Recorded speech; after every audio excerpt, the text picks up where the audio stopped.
Conmigo no cuente. Sí. Hoy el expresidente Mauricio Macri decía esto. Tengo que ratificar mi apoyo al campo y decirles que soy muy optimista acerca del futuro de la Argentina, por más que estamos viviendo un momento muy difícil, pero ese futuro es con el campo, no contra el campo. Macri, ¿cómo está viendo la situación del país? Sé la angustia, la preocupación de todos. He caminado mucho estas últimas semanas y entiendo, pero quiero decirles que, como les dije, nada bueno iba a pasar con un gobierno que no tenía plan y no tenía rumbo, pero tenemos mucho futuro para construir, hay que tener un poco más de paciencia. ¿Massa puede traer alivio a esta crisis? Son todos parte del mismo gobierno, un gobierno que ha perdido noción de dónde está parado y está totalmente inmovilizado, lamentablemente. ¿Qué opina del conflicto del gobierno con el campo? Hay 12 dólares, ¿no? Y no hay dólares, eso te lo dice todo.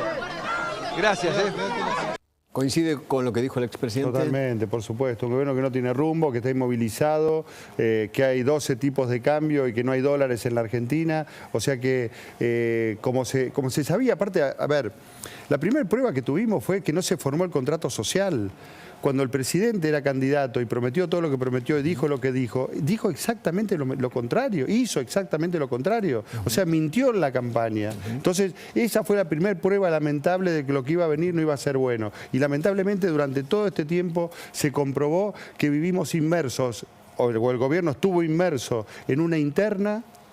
Cuando lotearon, a partir de que lotearon el poder, cada funcionario respondía a un cacique distinto y como había órdenes contradictorias, hay órdenes contradictorias, el gobierno quedó completamente neutralizado, como bien decía el presidente Macri, y de esa manera se fue deteriorando sensiblemente la economía y sobre todo la esperanza de que este gobierno vaya a cambiar algo. ¿Guada? ¿Puede un gobierno gobernar, valga la redundancia, cuando está enfrentado con el campo? O sea, vimos un desfile de representantes de la oposición, distintos referentes de la oposición en la rural y nadie, absolutamente nadie, del Frente de Todos. Bueno, te da la pauta los resultados que está teniendo el gobierno, ¿no? Sin ninguna duda. O sea que yo creo que no van por vergüenza. No van porque saben que están esquilmando al sector, saben que simplemente lo ven como una caja, como alguien a quien sacarle y no es que no retribuirle, no dar condiciones para que se desarrolle. Y también hay cuestiones muy profundas. El tema de la propiedad privada es serio. Es serio que desconozcan la propiedad privada, que cuando se usurpa un campo o cuando se ocupan una casa o un lote, miren para otro lado, que no se actúe. Bueno, esas son reglas del marxismo, ¿no? Regla número 1, desconocer la propiedad privada. La regla número 2, apropiarse de los medios de producción. Antiguamente se hacía sangre y fuego expropiando bienes o fábricas. Ahora expropian la renta. Entonces, bueno, de fondo la cuestión es ideológica, sí, en el sentido que no congenian con el capitalismo. Y el capitalismo y el socialismo o el marxismo se tienen que juzgar por los resultados. Da la casualidad que todos los países que progresaron lo hicieron a partir de normas capitalistas. ¿Cuáles son? Respetar la propiedad privada, la legitimidad del lucro, la división de poderes, sistema democrático, libertad de comercio, donde se pueda crecer a partir del intercambio, sí, comercial. Bueno, le agradezco muchísimo. Gracias por venir, señores. Urgente, se siguen dando cambios en el Gabinete Nacional. Cambio.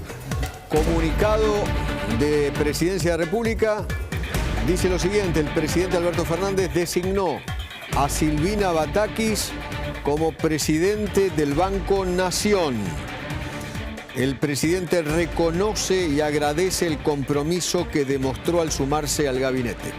Reiteramos, Batakis renunció como ministro de Economía y acaba de ser designada, ahí se retira la elegante señora, fue designada presidente del Banco Nación. Sí, querido. Te agrego, Eduardo, Sergio Chodos no está renunciando. El representante argentino ante el fondo se mantiene su cargo. Está esperando, lógicamente, lo que pase con las designaciones de Sergio Massa a partir del lunes próximo. Recordemos que es un cargo también importante, habida cuenta las negociaciones pendientes con el Fondo Monetario Internacional y que la verdad que a pocas horas del paso de Batakis precisamente y las reuniones que mantuvo Batakis con el staff, ¿no? Hay que ver qué es lo que va a pasar con el señor Moroni, que en su momento presentó la renuncia, lo mismo que la señora Batakis, hoy le presentó la renuncia al presidente como ministro de Economía, le fue aceptada y acaban de congraciarla con un cargo, ¿no? Digo, para no dejarla ir a su casa, ¿eh? Por lo menos tiene un conchavo hasta que termine este gobierno. Es una señora que vivió del Estado, ¿cuántos años? ¿20, 30 años, más o menos? Sí, toda su carrera. Necesita un sueldito, así que obviamente va a ser presidente del Banco Nación. ¿Qué más? Así que hay que ver qué es lo que pasa con Moroni, ¿no? Que es uno de los apuntados por Cristina Fernández de Kirchner. Sí, Guadalupe. a mí me dicen que por ahora Moroni queda. Pero obviamente esto es minuto a minuto. Uno de los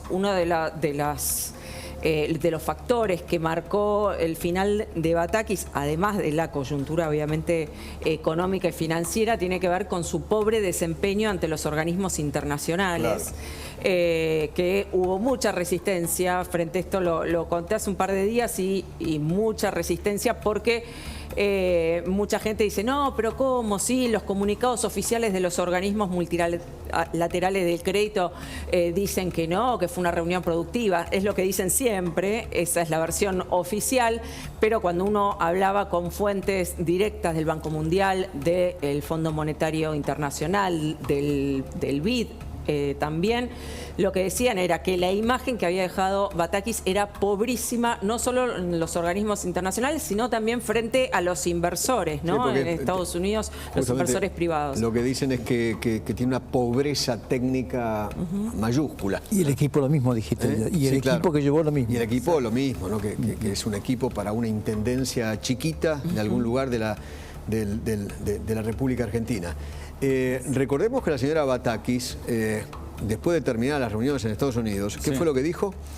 Que contaba. Tenía, en las reuniones con inversores, incluso con el Fondo Monetario Internacional y con el Tesoro de Estados Unidos, dijo que contaba con el apoyo de Cristina para hacer el ajuste de las cuentas públicas. Bueno, se notó, ¿eh? No, imagínense lo degradada que queda la palabra de Argentina, ¿no? De cualquier funcionario. Obviamente. A ver, porque estas, en definitiva, terminan siendo decisiones del presidente de la República. Sí, claro. En definitiva. Santiago Cafiero, Didget Cafiero, acaba de tuitear: la incorporación de Sergio Massa al gabinete del presidente fortalece al gobierno y al vínculo que une al Frente de Todos con las preocupaciones de los argentinos y las argentinas. Como nunca se aprende, nunca dejan de usar eso de argentinos y argentinas. Catiman esa estupidez, ¿no? Bueno, el país necesita de la responsabilidad y el compromiso de todos. Bueno, responsabilidad y compromiso no tanto, porque en realidad recordemos que Massa quería la jefatura de gabinete, quería como más poder político, y el que le impidió eso fue Cafiero, porque en ese caso Mansur iba a tener como premio consuelo el Ministerio de Relaciones Exteriores, o sea, el cargo de canciller, con lo cual Cafiero se tenía que mover como secretario general de la presidencia, reemplazando a Vito Velo o en algún cargo adyacente, y él no lo quiso, se plantó aquel fin de semana en donde renunció Guzmán, y entonces fue una de las opciones que había sido descartada en un primer momento. Bueno, muy bien. Sí. Del Banco Central me dicen, Eduardo, que no va a haber ningún tipo de cambios en la política del dólar oficial. Te agrego un dato más. Tienen vendido una cantidad de 3.500 millones de dólares a futuro Por lo tanto, hacer cambios en el dólar oficial Claro, le genera ahora, en estos días, incluso también durante el mes de agosto, generaría muchas pérdidas más allá del costo de la devaluación. Así que por lo menos dicen que mañana, en teoría, no habría ningún tipo de cambio en la política cambiaria. Uno de los primeros desafíos que tiene Sergio Massa como ministro de Economía es el vencimiento, creo que el 31 de agosto o el 1 de septiembre, ¿no? Ese famoso vencimiento en pesos. En realidad creo que es más adelante, dos semanas después, ¿Sí? a mediados de septiembre, son cerca de 1,2 billones de pesos de deuda que tiene emitida el Tesoro. 1,2 billones con B larga, ¿eh? Exactamente. La mitad estimamos que estaría en manos de organismos oficiales, por lo tanto sería 600.000 millones de pesos. Uno de los regalitos que dejó Martín Guzmán tras su huida del Ministerio de Economía. Bueno, Carla Ricciotti, estoy con vos en el Congreso.